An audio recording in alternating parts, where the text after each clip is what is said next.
suatu daerah atau pulau dengan penduduk atau lembaga suatu daerah atau pulau lainnya dalam satu batas wilayah negara atas dasar kesepakatan bersama. Misalnya, kalau perdagangan antar daerah atau antar pulau ya, antar daerah Riau dengan Sumatera Barat atau Sumatera Utara, itu masih dalam antar daerah. Lalu antar pulau, daerah-daerah yang ada di Pulau Jawa bekerja sama atau berdagang dengan daerah-daerah yang ada di Pulau Sumatera. Berarti itu masuknya sudah perdagangan antar pulau. B. Tujuan perdagangan antar pulau. Jadi saat ini perdagangan itu bukan hanya ketika bertemunya penjual dan pembeli, tapi kita bisa juga dengan transaksi jual beli online. Ya, jadi jual beli online itu sudah memudahkan masyarakat untuk melakukan perdagangan lintas daerah, bahkan lintas negara. Dengan bantuan alat komunikasi, jasa kirim, serta internet, jarak bukan lagi masalah. Jadi perdagangan antar pulau ini dilakukan oleh beberapa pelaku ekonomi dengan beberapa tujuan. Adapun tujuannya dari perdagangan antar pulau ini yaitu sebagai berikut. Yang pertama, memperoleh keuntungan. Tujuan utama dilakukan perdagangan antar pulau adalah untuk memperoleh keuntungan. Keuntungan ini diperoleh dari selisih antara harga beli dengan harga jual. Jadi, jika barang diproduksi sendiri, maka keuntungan diperoleh dari selisih antara harga jual dan biaya produksi. Lalu yang kedua, memperluas jangkauan pasar. Perdagangan sampai keluar daerah atau luar pulau dapat memperluas jangkauan pasar. Jangkauan pasar ini maksudnya jumlah konsumen yang mengonsumsi barang tersebut semakin banyak dan tersebar di berbagai daerah. Nah, contohnya tadi wilayah Lampung, dia ada keunggulan komparatif dalam kopi ya, dalam produksi kopi. Nah, dengan adanya perdagangan antar daerah atau antar pulau ini, konsumen yang berada masih dalam lingkup kota Lampung sekarang sudah banyak. Bahkan dari Jawa, Kalimantan, Sulawesi juga meminta atau melakukan perdagangan dengan Lampung dalam hal kopi. Jadi secara tidak langsung pasar kopi yang ada di Lampung itu jadi semakin meluas ya, memperluas jangkauan pasar. C. Faktor pendorong dan manfaat perdagangan antar pulau atau antar daerah. Yang pertama kita lihat dulu apa sih yang mendorong terjadinya perdagangan antar pulau atau antar daerah. Yang pertama, adanya perbedaan faktor produksi yang dimiliki. Faktor pendorong perdagangan antar daerah yaitu perbedaan faktor produksi yang dimiliki, terutama faktor produksi alam. Daerah Kabupaten Wonosobo, Jawa Tengah dengan tanah yang subur lebih mungkin memproduksi sayur mayur lebih banyak dan menjualnya sampai keluar daerah dibandingkan dengan misalnya daerah Gunung Kidul yang ada di Yogyakarta. Lalu yang kedua, perbedaan tingkat harga antar daerah. Jadi selain perbedaan kekayaan alam, perbedaan tingkat harga juga mendorong terciptanya perdagangan antar daerah. Misalnya, di daerah yang kaya akan buah durian, pasti harga duriannya lebih murah daripada daerah yang hanya sedikit memiliki pohon penghasil durian. Nah, hal ini akan mendorong adanya perdagangan antar daerah. Lalu yang kedua, apa sih manfaat perdagangan antar pulau dan antar daerah? Yang pertama, menyediakan alternatif alat pemuas kebutuhan bagi konsumen. Perbedaan kandungan alam serta perbedaan produk antar daerah akan menyebabkan barang hasil produknya pun berbeda. Dengan adanya perdagangan antar daerah atau antar pulau, konsumen dapat menikmati produk yang tidak diproduksi di tempat tinggalnya. Jadi kita bisa lihat misalnya contohnya, kita bisa menikmati kopi yang dari berbagai daerah ya, ada dari Bali, lalu ada dari Arabica Coffee, Robusta Coffee. Jadi jenis-jenis kopi itu kita bisa nikmati karena adanya perdagangan ini, otomatis alternatif alat pemuas kebutuhan kita jadi lebih bervariasi. Yang kedua, meningkatkan produktivitas. Pemasaran produk yang makin meluas akan menyebabkan permintaan atau pemesanan terhadap produk menjadi meningkat. Hal ini akan mendorong produsen meningkatkan produksi sehingga meningkatkan produktivitas. Nah, jadi karena produk tadi itu dikenal oleh masyarakat luas, otomatis produktivitasnya juga meningkat. Produktivitas ini adalah kemampuan untuk memproduksi suatu barang atau jasa.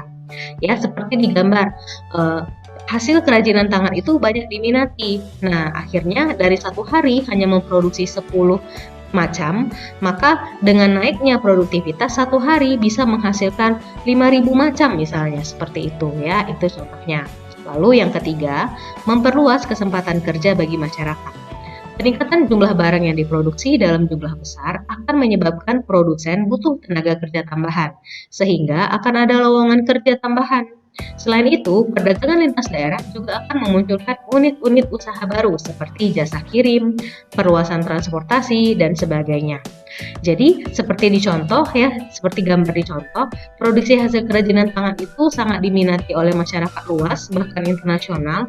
Jadi, yang semulanya pemilik usaha itu mempekerjakan 50 orang, maka dia butuh lebih banyak lagi. Mungkin dia bisa pekerjakan 100 sampai 150 orang, sehingga lowongan kerjanya akan semakin bertambah. Lalu, dengan adanya perdagangan antar daerah, kita butuh nih jasa kirim, para supir, para driver ya, para yang bantu untuk ekspedisi barang kita itu kita perlu, sehingga membukalah lowongan kerja di bidang-bidang jasa kirim, ekspedisi, transportasi, distribusi, dan lain-lain. Oke, kita masuk yang kedua, perdagangan antar negara. Pada zaman sekarang, batas dan jarak bukan lagi menjadi penghalang bagi seseorang atau badan untuk melakukan perdagangan.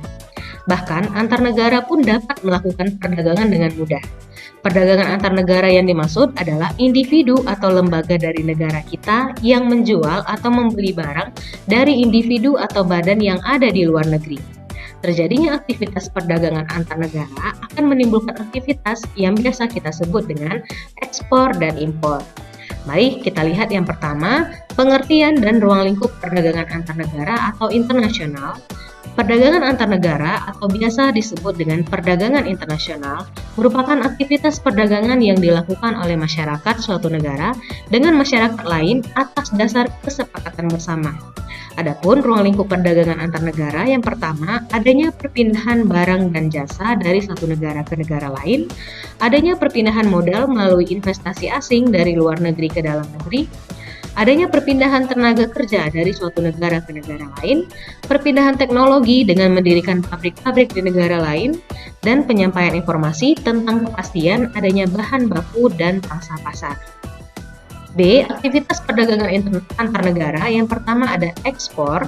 Ekspor itu adalah kegiatan menjual barang atau produk ke luar negeri. Ekspor dilakukan oleh seseorang atau badan, dan pelaku ekspor disebut dengan eksportir. Tujuan utama ekspor adalah memperoleh keuntungan. Barang yang diekspor akan dibayar oleh pihak pembeli dengan alat pembayaran berupa mata uang asing atau mata uang luar negeri seperti dolar. Ya, jadi kalau sudah perdagangan antar negara artinya kan sudah melewati batas suatu negara. Maka mata uang yang berlaku itu adalah mata uang internasional. Kita tidak bisa memperlakukan harga barang itu sesuai dengan mata uang negara kita karena sudah menyangkut beda negara, beda mata uangnya.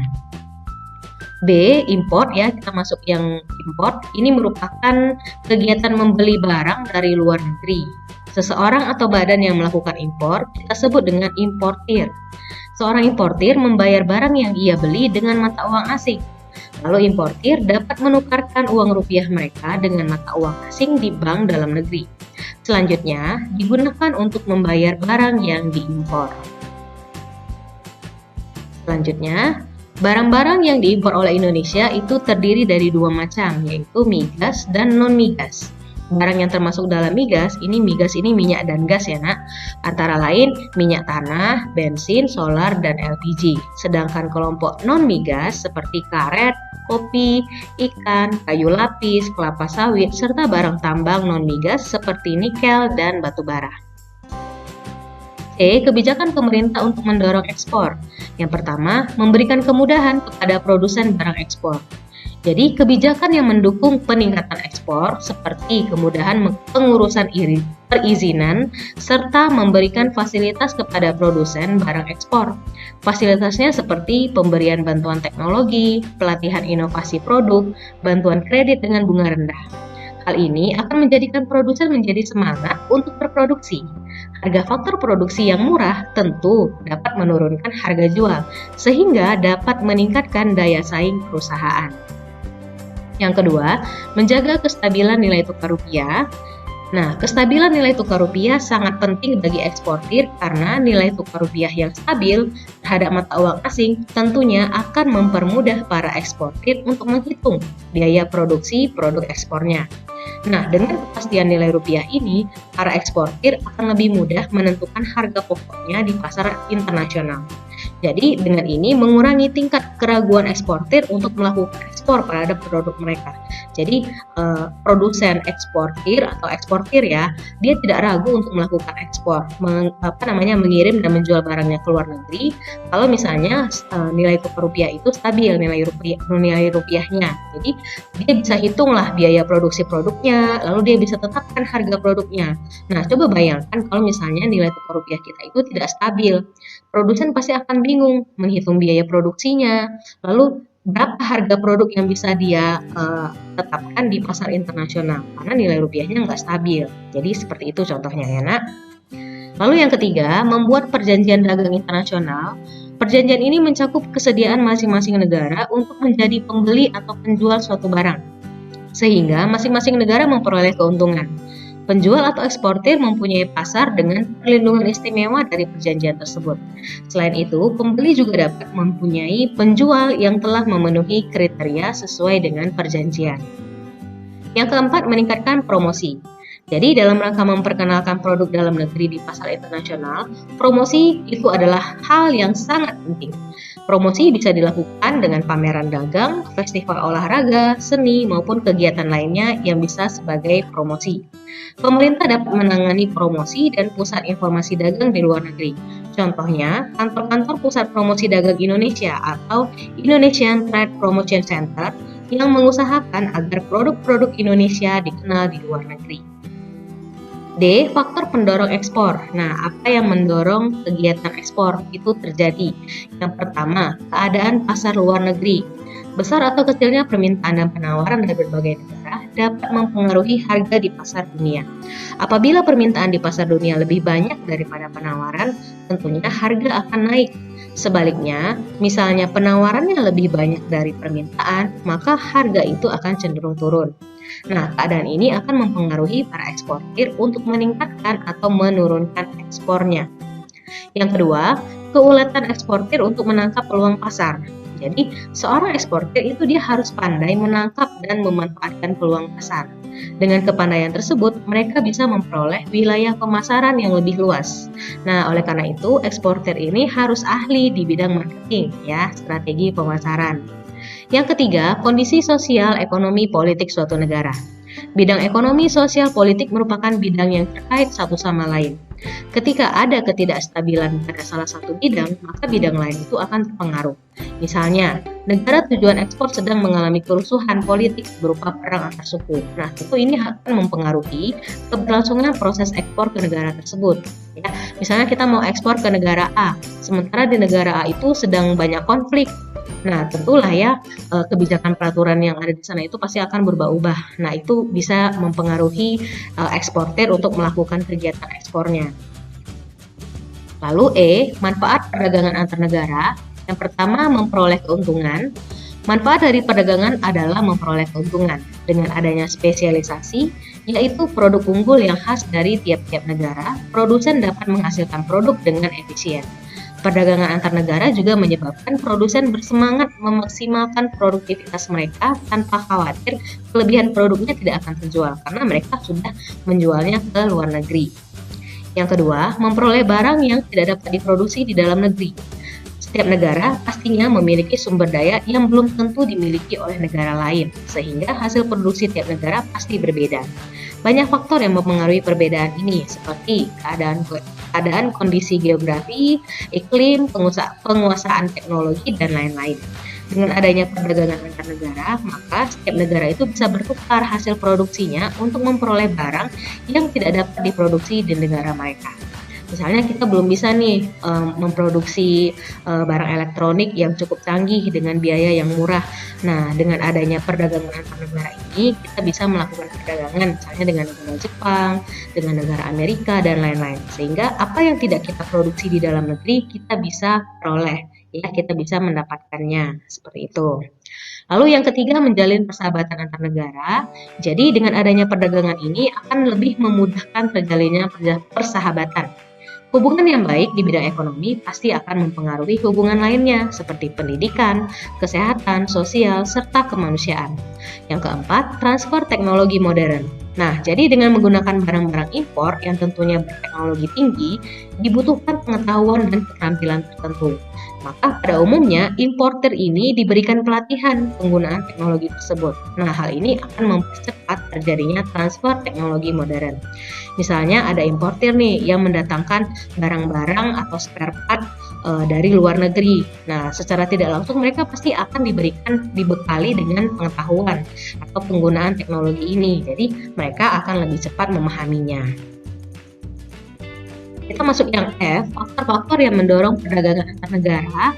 Jadi di sini ada 7 ya, untuk memenuhi kebutuhan barang dan jasa dalam negeri, keinginan memperoleh keuntungan dan meningkatkan pendapatan negara, adanya perbedaan kemampuan penguasaan iptek dalam mengolah sumber daya ekonomi, adanya kelebihan produk dalam negeri sehingga perlu pangsa baru, pasar baru untuk menjual produk tersebut, adanya perbedaan keadaan seperti sumber daya alam, iklim, tenaga kerja, budaya, dan jumlah penduduk yang menyebabkan adanya perbedaan hasil produksi dan adanya keterbatasan produksi.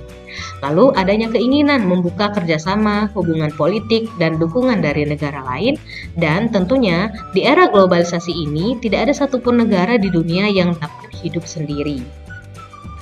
G. Perbedaan perdagangan antar pulau dengan perdagangan antar negara. Nah, kita mau tahu nih apa sih perbedaan antara perdagangan internasional dengan perdagangan domestik ya. Ada 3 perbedaan utamanya. Yang pertama, peluang perdagangannya lebih luas.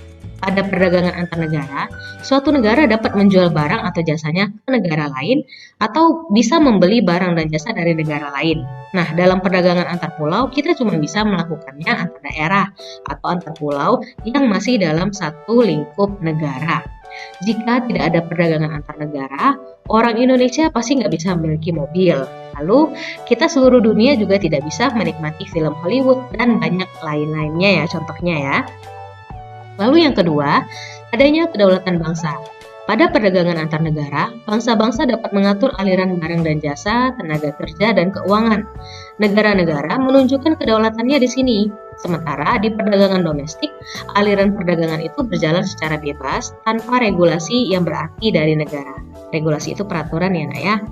Lalu yang ketiga, ada penggunaan kurs tukar. Dalam melakukan perdagangan antar negara, tentunya negara itu menggunakan kurs tukar yang berbeda-beda ya, mata uang asingnya beda. Kalau misalnya kita mau melakukan perdagangan dengan Jepang, Indonesia kan mata uangnya rupiah, Jepang yen, nah itu kan berbeda. Nah, perbedaan mata uang asing itu namanya kurs tukar.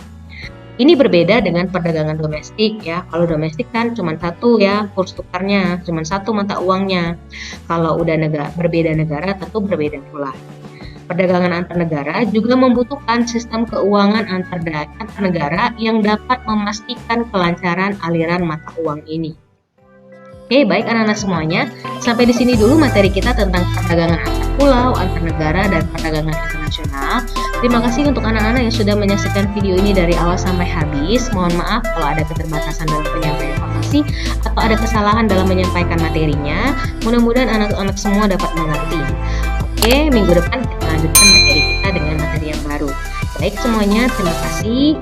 Wassalamualaikum warahmatullahi wabarakatuh.